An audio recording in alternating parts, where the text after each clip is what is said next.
Alright, for those who didn't know, I quit my job earlier this year to do content creation full time. I made a whole video about that, and since then, I've definitely invested even more into improving my productivity, tools for making stuff, and filmmaking gear. For each of those categories, I'll be listing out the tools from the cheapest to the most expensive investments. A lot of these are definitely more on the expensive side, so I want to remind everyone watching, the most viewed video on my channel is still the one that was mostly filmed on an iPhone. So although the fancy gear definitely helps, you really don't need it to begin your creative journey.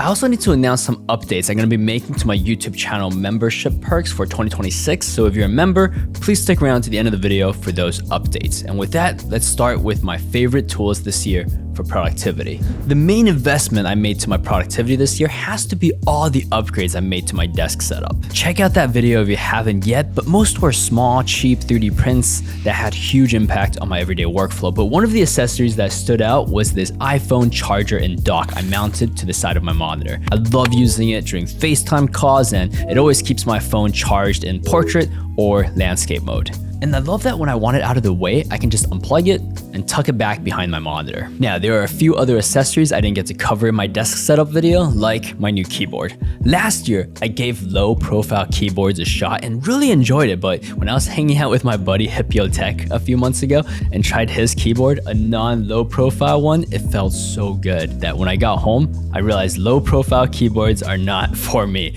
Since I really liked using Keychron in past years, I tried a few of their new keyboards, made some customizations to them, and ultimately really enjoyed this one with the metal finish and knob. I like that the knob can be used to adjust the volume or anything else. I programmed mine so that with a modifier key, it can now also control my screen brightness. Next to it, we got the MX Master 4. If you have the previous model, you don't really need this upgrade. I only did it for two specific reasons. First, the finish. They ditched the old rubbery coating for a smoother plastic finish. It doesn't get dirty as easily, and it's now actually cleanable. And the second reason is that the mouse now has haptic feedback. I know that's not for everyone. It's mainly advertised for its gestural controls, but my favorite thing is that when you pass your cursor from one monitor to another, there's just this tiny click inside the mouse. You can barely even notice it, but it just feels like I'm like sliding my mouse over a piece of paper or something, and I personally love that detail. Now, any desk setup is only as good as its chair, and after I posted that desk setup video, LiberNovo reached out and wanted to upgrade my setup with their new latest LiberNovo Omni chair. As sad as it sounds, I probably spend more time here at my desk than I do in my bed, so I think a good chair is definitely worth the investment, and this chair is genuinely unlike anything I've seen before. Many chairs have lumbar support, but you know how you usually have to reach behind and turn knobs? It's just always awkward to make adjustments. Well, with LiberNovo Omni, this thing is motorized. Isn't that crazy? And you know how people always say you should get up and stretch your back every once in a while? Well, with this chair, I can just lean back until 160 degrees, hit the massage button, and yeah, it stretches my back for me. And it feels amazing. This whole thing is powered by this battery that you can charge via USB-C, and the battery life can last up to 30 days. Aside from the motorized lumbar support, this chair is truly designed to move with your body. Look at the way the backrest articulates as I move. You can adjust the tension so it's perfectly counterbalanced to your weight, so reclining or sitting up takes zero effort. Every section of this chair moves as a cohesive unit to ensure I'm constantly supported no matter what position I'm in. You can also lock these at different limits, so it's always the perfect amount of recline for whatever you're doing. Anyway, if you want to learn more about this amazing LiberNovo Omni chair, I'll leave a link in the video description, and thank you to LiberNovo for sponsoring this portion of the video. Moving on, the last thing that I found that really impacted my productivity this year was something I really didn't expect to. It was this timepiece from CW&T. They call it Time Since Launch. It's honestly pretty expensive, but I've always been a huge fan of their design work, so I got it as a gift for myself when I finally took the leap and quit my day job. On the last day of me working at my day job, I recorded my quitting announcement video, and I pulled this pin that started the device. It's a timer that now forever counts up from that precise moment. So I've now been a full-time content creator for exactly 288 days, 7 hours, 49 minutes, 40 seconds. Supposedly, its battery life should last 150 plus years. And if its batteries were continuously replaced, theoretically, it can count up to 1,000,000 plus years. A lot of people ask me how this doesn't give me anxiety though, like seeing every second tick by. And in some ways it can. Still, in many ways, I find it very encouraging as well, because I can be pretty hard on myself at times. And when I see this timer, it also makes me think about all that I've accomplished, all the projects I've launched, collaborations, friends I've made on this new journey, and all that happened in just 288 days, 7 hours, 52 minutes, and 20 seconds. And that's pretty awesome. Anyway, let's move on to the tools for filmmaking. So this year I upgraded from the iPhone 15 Pro to the iPhone 17 Pro, and I've been loving the camera on this thing. So this year I just got a lot of accessories to make using it easier and just more versatile. The first year I got an iPhone with MagSafe. I also got these 5,000 milliamp MagSafe portable batteries. I really liked these until next year when these came out, which are even slimmer and also 5,000 milliamps. I really didn't think these could get any slimmer. So during a sale, I stocked up and got a bunch of these. But then this year, these came out, which are even slimmer and supposedly still packs 5,000 milliamps of power. So just when I was about to order more of these, I found out that Xiaomi in China has been making these even slimmer and supposedly still packs 5,000 milliamps of power. So what the heck is going on? Nope, they lied. So this one just died on me, and I'm pretty sure it didn't last as long as the other ones. Basically, I found out they're only rated for 3,000 milliamp hours, even though they do physically contain 5,000 milliamp hours of juice. But I'm pretty sure that's just marketing doo-doo, so yeah, that sucks. Anyway, moving on. I've tried many portable MagSafe tripods over the last few years, and I feel like the initial goal was to make them as slim as possible, but I'm very intrigued by Ulanzi's approach here. Instead of making their MagSafe tripod slimmer, they're actually trying to make it easier to carry by making the MagSafe ring also double as a carabiner. This is also taller than a lot of the other designs, so I can get much better perspectives, and it's just more rigid too. Okay, but my favorite MagSafe tripod this year has to be this large one. The design is just so over the top. It has a spring-loaded feet, so after I extend it, I can just tap it on the floor and boom. This is probably the fastest MagSafe tripod you can set up. And it gets pretty tall too. All this, and it fits into this tiny package. Definitely a grower. It does have this Bluetooth remote mounted here magnetically, but I don't think anyone ever actually bothers with these things. In all honesty though, it's made out of plastic and it actually feels quite cheap. But my old one that was not spring-loaded was made out of metal by a reputable brand, and I love this thing. And it actually broke pretty easily within like a year and a half, so I'm not sure if the material actually matters here. We'll see how long this one lasts for, but on the bright side, it's made out of plastic, which makes it super lightweight, which is great for traveling. Now, this next ridiculous looking MagSafe accessory is a neck mount, which is great for POV shots where you need both of your hands. This is what I use for filming footage like this.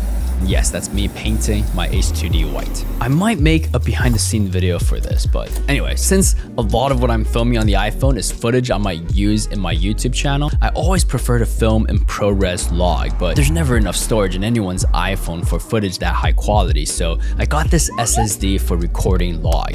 What I like about it is that I can use it tucked behind my iPhone like this, so it's out of the way. But if my battery is running low, I can take off the adapter and use it on its side while using a MagSafe battery. I just love that this design is so thought through. Like if you're using a case with your iPhone, you might think it's no longer gonna fit with the adapter, right? Well, they thought that through because you can just take off the silicone case around the SSD and now it's a perfect fit. So I got my iPhone for spontaneous shooting. I got my Sony full frame camera for these cinematic high production shots in my studio, and right in the middle, I have the DJI Pocket 3. This has been so much fun to use while I've been traveling more this year, and I just love how stable all the footage is.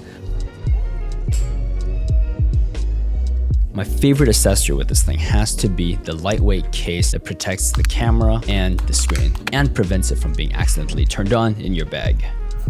Shout out to Made in Jiayang for this recommendation, by the way. Anyway, if you're interested in getting one of these, wait till like December 23rd. It's rumored that the Pocket 4 is supposed to be coming out soon, so definitely worth waiting for. I was looking for a good mic to use with this setup, and of course, it would work best with DJI's Mic 3, since it has its receiver built into the Pocket 3, so I can basically just use these two together with no additional receivers or cables necessary. I'm gonna come back to this in a moment, but moving on, the main camera, I'm still using the Sony FX FX3. 99% of all the content on my channel is shot on this. And I think my favorite thing about this camera lately is the fact that I can actually put a quick release plate on the side of the camera. I can't believe I didn't do this sooner. So basically when I need to switch from filming horizontal to vertical footage, it's that fast. Now, in the past, I mentioned I really like using Sony's shotgun mics because it doesn't require any additional cables. It uses Sony's proprietary hot shoe interface to communicate with the camera. Sony also has wireless microphones that work like this, but unfortunately, they're not very good. They're a lot larger and they don't have magnetic mounting accessories, so you have to like always clip it to your shirt. So I've been using Rode's Wireless Pros instead. These are excellent, but they require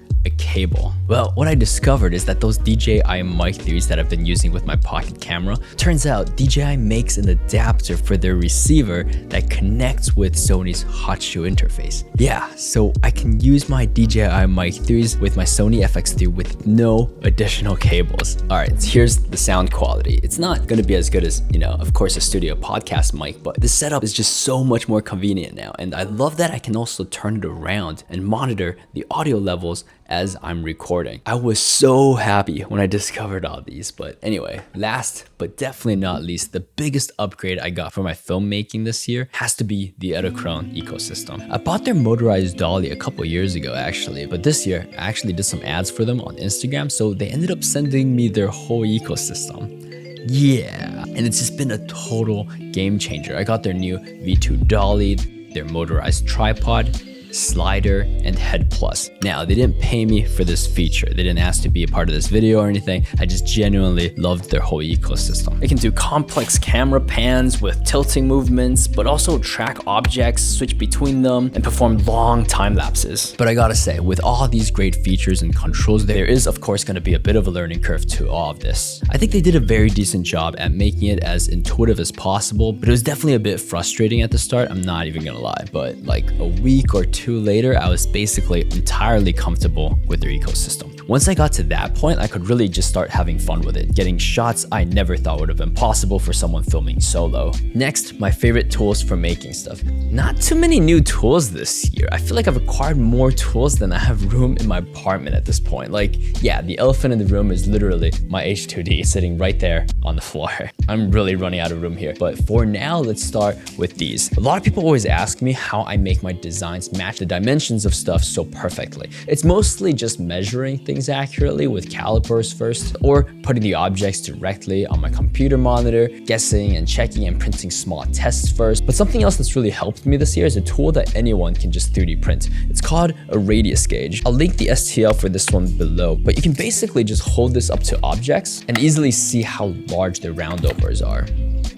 A super useful tool. Next, moving on to 3D printers, I tried a few this year, and my favorite has to be the H2D. Yeah, I'm definitely biased because I did make an ad for this printer for Bamboo Lab, but I liked it so much, I actually gifted one to Overwork too. I wouldn't send him something I don't like. I haven't done any kind of laser cutting since like back in college, so it was pretty cool to dabble in that again with this machine. One thing I love about the H2D I never mentioned before too is the fact that it exhausts out the back with this fan port. This is mostly for its laser cutting features, but I actually just have this hooked up to my window now. But yeah, as I'm 3D printing more, I'm definitely starting to take air quality in my apartment more seriously. So the next tool is the Big and Quiet air purifier from Dyson. This thing is an absolute beast. Not only has it cleansed the air in here, but it's also managed to clean out my wallet because this thing is very expensive. It's probably overkill, honestly, too, for my apartment. It's actually meant for much larger spaces, but since I work from home so much now, I wanted to do everything I can to keep the air as fresh as possible in here. Now, no air purifier is ever gonna beat just cracking open the window from time to time and letting in some actual fresh air. But I can't always do that with the traffic noise outside. It can interfere with the filming and all that, so that's why I got this specific model. It's known for its quiet performance and its ability to just project air long distances to create strong air circulation in a room. Now, full disclosure, this air purifier is actually a bit controversial. Although my favorite tech reviewer, Vacuum Wars, yeah, that guy is awesome. He reviewed this very highly. Consumer Analysis, another one of my favorite reviewers, rated it very poorly. We think it's a terrible option. I guess you could say he was not a fan. So definitely do your own research. I've had mine for more than a year now, and I personally really like it so far. Even when I cook all the way on that side of the apartment, there's a noticeable difference once I turn this thing on, and I love that. One thing I realized while making these kind of tools videos is that I quite enjoy just yapping about random tech stuff. So if you guys are interested in maybe some tech or product review videos, go follow my spam YouTube account right here. I might start actually using that account next year, maybe. Finally, my YouTube channel membership announcement. So this community has grown a lot this year. It's amazing. I am so grateful for all of you supporting the work that I do and helping me make this YouTube dream a reality. Quitting my full-time job earlier this year to pursue all of this was a very scary decision for me. And it's thanks to you that I was able to find the confidence to do any of this. Here's the problem though. The credits portion of my video has gotten very long enough that it's starting to hurt my video's watch time, which actually affects how YouTube recommends my content. I don't want to do that thing that some channels do where they just scroll past all the members' names at like 1,000,000 frames a second, or have the names just be written in super small text. I just feel like there's no point in doing that. Now, I found that a lot of members are just becoming members for the 3D print files, and they don't actually care about their names being here. And then there are some who do care, and they can't find their names, so they DM me, commenting, asking me for help to look for their names in these long lists. This just isn't working. See, it's still going. It's a good problem to have, and I'm really grateful for all this support, but starting in 2026, I will be removing credits as a perk from the second tier membership benefits and making a new tier dedicated to credits for those who genuinely want to see their names here. If you have questions though, please leave them in the comments below, but yeah, that's the main update. Wow, it's still going. Anyway, thank you all for the amazing year, and thanks for watching.